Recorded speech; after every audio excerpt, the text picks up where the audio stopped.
علوم تین اقسام میں منقسم ہے، جن میں سے پہلا عقیدے کا علم ہوتا ہے۔ عقیدے دو طرح کے ہوتے ہیں، اس کی ڈیفینیشن پوری میں بیان کر چکا ہوں۔ ایک عقائد اسلام کہلاتے ہیں، اور ایک جس بھی اسکول آف تھاٹ سے آپ تعلق رکھتے ہیں ان کے عقائد کہلاتے ہیں۔ میرا جو موضوع بحث ہے وہ عقائد اسلام ہے، اسی پر ہم کلام کریں گے، اور کوئی انشاءاللہ ایسی بات نہیں کریں گے کہ کسی کی دل آزاری کا سبب بنے۔ ہر مسلمان کو، بلکہ میں تو کہتا ہوں کہ جو غیر مسلم ہے اسے بھی اسے غور سے سننا چاہیے اور سمجھنا چاہیے۔ آپ کو بتایا تھا کہ دلائل جو ہیں وہ چار ہوتے ہیں، یعنی عقیدہ جن دلائل سے ثابت ہوتا ہے وہ چار ہوتے ہیں، یعنی عقیدہ قرآن سے ثابت ہوگا، یا حدیث سے ہوگا، یا عقل سلیم ثابت کرے گی، یا سواد اعظم یعنی بڑی جماعت۔ اس میں تفصیل بیان کر چکا ہوں، بس اس میں ایک اور وضاحت طلب بات یہ ہے کہ پہلی جو تین ہیں، یعنی قرآن سے عقیدہ حاصل کرنا، حدیث سے یا عقل سلیم کے ذریعے، اس میں عوام کو بالکل اختیار حاصل نہیں ہے۔ عوام ڈائریکٹ قرآن پاک پڑھ کر عقیدہ نکالنے کی کوشش کرے، یا حدیث سے یا اپنی عقل سے کوئی عقیدہ مطلب وضع کرنے کی کوشش کرے، بنانے کی کوشش کرے، اس سے حتی الامکان اجتناب کرنا چاہیے۔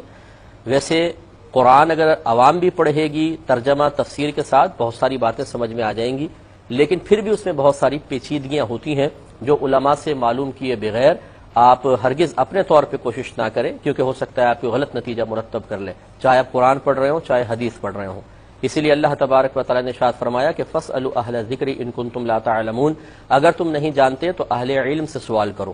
اللہ تعالیٰ نے یہ نہیں فرمایا اگر تم نہیں جانتے، مثلا عقیدے کے بارے میں نہیں جانتے تو قرآن پڑھ لو، حدیث پڑھ لو، بلکہ اہل علم کے پاس آنے کی ہی دعوت دی ہے۔ چنانچہ علماء سے رجوع انتہائی ضروری ہوتا ہے۔ چوتھا جو ہے سواد اعظم، کہ یہ ایک عام آدمی بھی مشاہدہ کر سکتا ہے کہ اگر دنیا بھر میں مسلمانوں کی میجورٹی کسی عقیدے پر ہے، اور وہ کہتا ہے کہ میں اس عقیدے کو اس لیے اپنا عقیدہ سمجھتا ہوں کہ مسلمان کی ایک بہت بڑی تعداد، مسلمانوں کی بہت بڑی تعداد اس عقیدے پر ہے، اس کے لیے یہ دلیل ایک شرعی حیثیت رکھتی ہے، اور بروز قیامت یہ اپنے عقیدے پر اس کو بطور دلیل پیش کر سکتا ہے۔ اور ان چاروں کے بارے میں آپ کو تفصیل سے کچھ نہ کچھ کلام بتا چکا ہوں۔ ایک ہی بات یاد رکھیے کہ چونکہ ہم جو عقائد یہاں ذکر کر رہے ہیں وہ اہل سنت کے اعتبار سے ہیں، تو اہل سنت میں عقائد کے سلسلے میں دو بڑے گروہ ہیں۔ یہ بعض شاید لوگوں کے لیے نئی بات بھی ہوگی، بعض لوگوں کے لیے جو پرانے ہوتے ہیں، جو سمجھتے ہیں مسائل کو، ان کے لیے تو کوئی نئی بات نہیں ہے۔ ایک اشاعرہ کہلاتے ہیں، ایک ماتریدیہ کہلاتے ہیں۔ اشاعرہ ابو الحسن اشعری رضی اللہ تعالی عنہ کی طرف منسوب ہیں، ان کا اصلی نام علی بن اسماعیل تھا، اور سلسلہ نسب حضرت ابو موسیٰ اشعری صحابی رضی اللہ تعالی عنہ تک پہنچتا ہے۔ یہ اہل سنت میں رئیس المتکلمین کہلاتے ہیں، اور سن 260 ہجری میں پیدا ہوئے اور 330 میں آپ کا وصال ہوا تھا۔ تو اب عقیدہ یوں نہیں ہوتا کہ ہم کوئی سی شخص نے کہا کہ یہ میرا عقیدہ ہے، آپ اس کو قبول کر لیں، ہم اس کو قبول کر لیں، ایسا نہیں، بلکہ ہوا یہ ہے کہ ان بزرگوں نے باقاعدہ قرآن و حدیث سے عقائد نکالے، جو موجود تھے اس کو نکال کر ان کے باقاعدہ دلائل قائم کیے اور اسے لوگوں کے سامنے پیش کیا۔ علماء کی بڑی تعداد نے ان کے دلائل پر غور کیا اور دیکھا کہ جو عقیدہ نکالا گیا ہے بالکل صحیح ہے، تو ان عقائد کو ان کی طرف منسوب کر دیا کہ جنہوں نے یہ کہا، یہ مطلب عقلی لحاظ سے فیصلہ کر لیا کہ جو یہ عقائد انہوں نے وضع کیے ہیں، نکالے ہیں قرآن و حدیث سے، اور اس کی جو دلائل قائم کیے ہیں بالکل صحیح ہیں، وہ اشاعرہ کہلائے۔ دوسرے ماتریدیاں ہیں، یہ ابو منصور ماتریدی رضی اللہ تعالیٰ عنہ کی طرف منسوب ہیں، اور ماترید سمرقند کی بستیوں میں سے ایک بستی تھی۔ یہ اسی دور کے تھے، یعنی حضرت کے دور کے، اور امام اعظم ابو حنیفہ رضی اللہ تعالی عنہ کے اگر آپ عقائد دیکھیں گے، وہ جو دلائل قائم کرتے ہیں وہ بالکل حضرت ابو منصور ماترید والے دلائل ہی ہیں۔ اس لیے جو حنفی ہوتے ہیں وہ اکثر ماتریدی بھی ہوتے ہیں، کیونکہ ہم جو ہیں وہ ابو منصور ماتریدی کے دلائل قبول کرتے ہیں، اور اکثر جو شافعی ہوتے ہیں وہ اشاعرہ ہوتے ہیں کہ وہ حضرت ابو الحسن اشعری رضی اللہ تعالیٰ عنہ کے عقیدے قبول کر رہے ہوتے ہیں۔ عقیدے قبول کرنے کا مطلب یعنی ان کے دلائل کی روشنی میں جو عقیدے ثابت ہیں وہ کہتے ہیں ہاں یہ دلائل ہمیں سمجھ میں آتے ہیں، یہ ہونے چاہیے۔ یہ میں ضرور وضاحت کر دوں کہ ان دونوں بزرگوں میں صرف لفظی اعتبار سے عقائد کے بیان میں تھوڑا سا آپ کو فرق نظر آئے گا، باقی عقیدے بالکل ایک جیسے ہیں، کیونکہ اسلامی عقائد کے اندر یہ تو ہو ہی نہیں سکتا کہ ایک کسی عقیدے کو کہے صحیح تو دوسرا کہے غلط، اور ہم کہیں دونوں حق پر ہیں، کیونکہ ان دونوں کا متفق ہونا ضروری ہے۔ فقہی اختلاف ضرور ہو سکتا ہے کہ ایک بالکل یس کہے ایک بالکل نو کہے، ہو سکتا ہے، لیکن عقیدے کے اندر اگر ایک یس کہتا ہے ایک نو کہتا ہے تو ضرور ایک پھر مسلمان ہوگا ایک نہیں ہوگا۔ تو ان دونوں کے اندر جو اختلافات ہیں وہ اس قسم کے نہیں ہیں کہ ایک دوسرے کو بالکل غلط کہہ رہا ہو، بلکہ عقائد کی ڈیفینیشن کے اندر اس کی تفصیل کے بیان میں تھوڑا سا الفاظ کے لحاظ سے فرق ہو جاتا ہے، باقی تقریباً عقیدے ایک جیسے ہی ہیں۔ ایک کالر ہمارے ساتھ ہیں، پہلے کال لیں گے پھر انشاءاللہ آگے سلسلے کو جاری رکھیں گے۔ السلام علیکم۔ تو آپ کی خدمت میں عرض کر رہے تھے کہ پھر مسلمانوں میں دو بڑے گروپ ہیں، ایک اشاعرہ کہلاتے ہیں، ایک ماتوریدیہ کہلاتے ہیں۔ یہ عقائد کے اعتبار سے دو بڑے گروہ ہیں اہل سنت میں، اشاعرہ اور ماتوریدیہ۔ لیکن یہ ایسا نہیں ہے کہ ایک دوسرے کے عقیدے کو بالکل غلط کہتے ہوں، بلکہ عقیدے کی تشریح کے سلسلے میں صرف لفظی فرق ہو جاتا ہے، باقی نتیجہ اور معال دونوں کا ایک ہی نکلتا ہے۔ لیکن یہ ضرور ہے کہ جنہوں نے ابو الحسن اشعری رضی اللہ تعالی عنہ کی تشریحات کو بہتر سمجھا وہ اپنے آپ کو اشاعرہ کہہ دیتے ہیں، آپ کی طرف منسوب کر دیتے ہیں۔ جو ابو منصور ماتوریدی رضی اللہ تعالی عنہ کی تشریح کو زیادہ بہتر سمجھتے ہیں وہ اپنے آپ کو ماتوریدی کہہ دیتے ہیں۔ تو اکثر جو حنفی ہوتے ہیں وہ ماتوریدی بھی ہوتے ہیں، اور جو شافعی ہوتے ہیں وہ اشاعرہ کہلاتے ہیں، اشعری ہوتے ہیں۔ یہ یاد رکھیں کہ عقیدے میں کسی کی تقلید جائز نہیں ہے۔ یہ نہیں ہو سکتا کہ آپ یوں کہیں کہ جی چونکہ میرے ماں باپ کا یہ عقیدہ تھا اس لیے میرا یہ عقیدہ ہے۔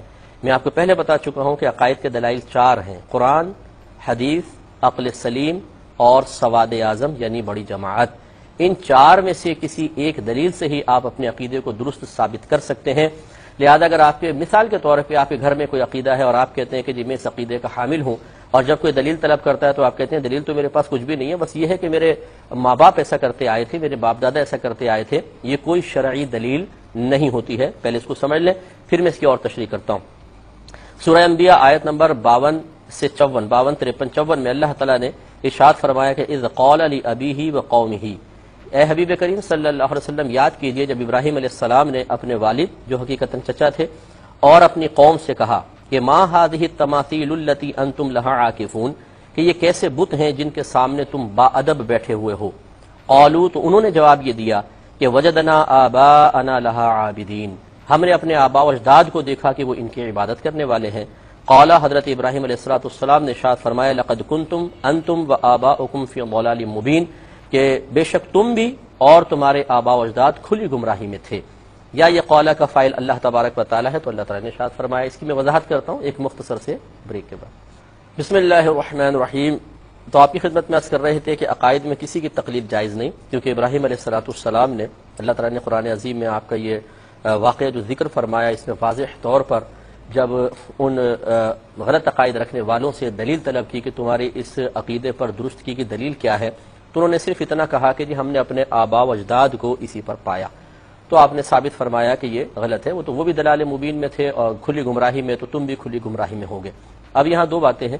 ایک بات یہ ہے کہ ایک بچہ ایک مسلمان گھرانے میں پیدا ہوتا ہے اور ابھی اس نے کچھ عقائد وغیرہ نہیں سیکھے اور وہ کچھ عقیدوں کا حامل ہے، اور آپ نے پوچھا کہ یہ عقیدے تم نے کہاں سے اختیار کی؟ اس نے کہا کہ مجھے میرے والدین نے یہی سکھایا ہے۔ تو یہ نہیں کہیں گے کہ جی یہ کھلی گمراہی کے اندر ہے، کیونکہ اگر اس کے ماں باپ نے ان عقائد کو صحیح طریقے سے سیکھا ہوا ہے اور درست عقیدے ہیں تو یقینی سی بات ہے کہ اولاد انہی عقائد کو اختیار کرے گی۔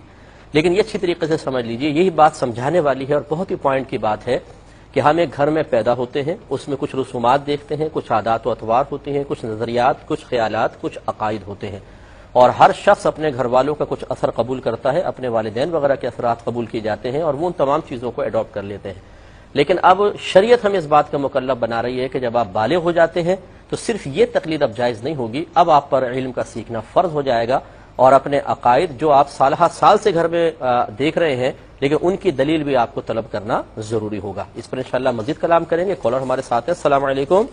تو بس آخری یہ عقیدے سے متعلق یہی بات کہ دیکھیں جب تک آپ بالغ نہیں ہوتے ہیں، جو گھر میں ہے آپ نے اختیار کیا ہوا تھا، لیکن بعد بلوغت اب آپ کا امتحان کا آغاز ہے۔ فَاسْأَلُوا أَهْلَ الذِّكْرِ إِن كُنتُمْ لَا تَعْلَمُونَ، اگر تم نہیں جانتے تو اہل علم سے سوال کرو۔ اب آپ یہ نہیں کہہ سکتے کہ میں اس عقیدے پہ اس لیے ہوں کہ میں نے اپنے ماں باپ کو اس عقیدے پر پایا۔ اب آپ ان 4 دلائل میں سے کوئی ایک دلیل ضرور اپنے عقیدے پر قائم کریں گے، یہ آپ کی ذمہ داری ہے۔ تو لہٰذا میں تمام دیکھنے والوں سے گزارش کرتا ہوں جن عقائد کے آپ حامل ہیں کہ میرا اللہ تعالیٰ کے بارے میں یہ عقیدہ ہے، فرشتوں کے بارے میں، جنات کے بارے میں، نبی کریم صلی اللہ علیہ وسلم کے بارے میں خاص طور پر، اور دیگر انبیاء علیہم السلام کے بارے میں، تقدیر کے بارے میں، آخرت کے بارے میں، اگر آپ کے ذہن میں کچھ عقائد ہیں، کیونکہ میں جانتا ہوں کہ ہم ایک مسلمان گھرانے میں پیدا ہو گئے ہیں لیکن اپنے عقیدہ سیکھنے کی کسی نے زحمت گوارا نہیں کی ہوتی۔ میرا بڑا پرانا تجربہ ہے، میں اسی فیلڈ میں کام کر رہا ہوں اور عوامی آدمی ہوں، تو ہمارے بڑے بڑے جو گھر والے ہیں انہیں اگر آپ سامنے بٹھا کر چند کویسچن بنیادی عقائد کے بارے میں کر لیجئے تو بیچاروں کو جواب نہیں آتا۔ تو معذرت کے ساتھ ناراض بھی مت ہوئیے گا، لیکن ایک حقیقت ہے، ایک مسلمان گھرانے میں پیدا ہو جانے سے آدمی مکمل طور پہ دلائل عقائد کو دلائل کے ساتھ نہیں سیکھ لیا کرتا، اس کے لیے کوشش کرنی ہی پڑے گی۔ تو بس ہمارے نزدیک تو پھر یہی عقیدہ ہوتا ہے کہ جی ہم نے اپنے آباء و اجداد کو اس پر پایا، یہ صحیح نہیں ہے۔ بالغ ہو جانے کے بعد اب آپ کو از خود یہ کم از کم کرنا پڑے گا، تاکہ آنے والی نسلوں کے لیے پھر آپ ہر عقیدے کو بما دلیل اس کے سامنے رکھ سکیں۔ اور میں گزارش کروں گا کہ آپ سب کو یہ ہمت کرنی چاہیے۔ تو اس کے لیے آپ تمام جو آپ کے ذہن میں عقائد موجود ہیں وہ رکھیں، اگر نہیں موجود ہے تو اس کا مطلب ہے آپ کو تو سیکھنے ضرور پڑیں گے۔ اب جو عقیدے آپ نے لکھے ہیں اس پہ آپ دیکھ لیں کہ آپ کے پاس کیا دلیل موجود ہے، اگر دلیل موجود نہیں تو پھر اس کی دلیل آپ کو قائم کرنی پڑے گی۔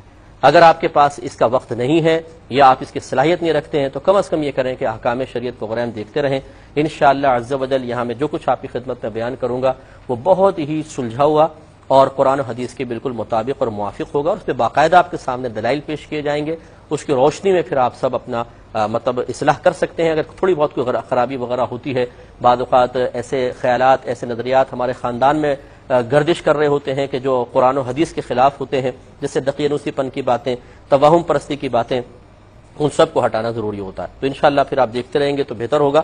اور میری کوشش یہ ہے کہ ہر ایک کی کوشش ضرور کرے، جو میں نے عرض کیا کہ جو آپ کے ذہن میں عقائد اس وقت موجود ہیں، بغیر کسی کی مدد کے، بغیر کسی کتاب کے پڑھیں، کیونکہ عقیدہ وہی درست ہوگا، یعنی اس کو آپ کے حق میں عقیدہ مانا جائے گا جو آپ کی میموری کے اندر ہے، اور اس کی دلیل بھی آپ کے پاس ہونی چاہیے، کم از کم یہ ضروری ہے۔ اتنا آپ کریں اور پھر اس کو آپ لکھیں اور اس کے دلائل کے اوپر غور و تفکر کریں، نہیں ہے تو پھر اس کو سیکھیں۔ ایک مزید کالر ہمارے پاس ہیں، اب انشاءاللہ میں کال لے کر اب جوابات کی طرف آتا ہوں۔ السلام علیکم۔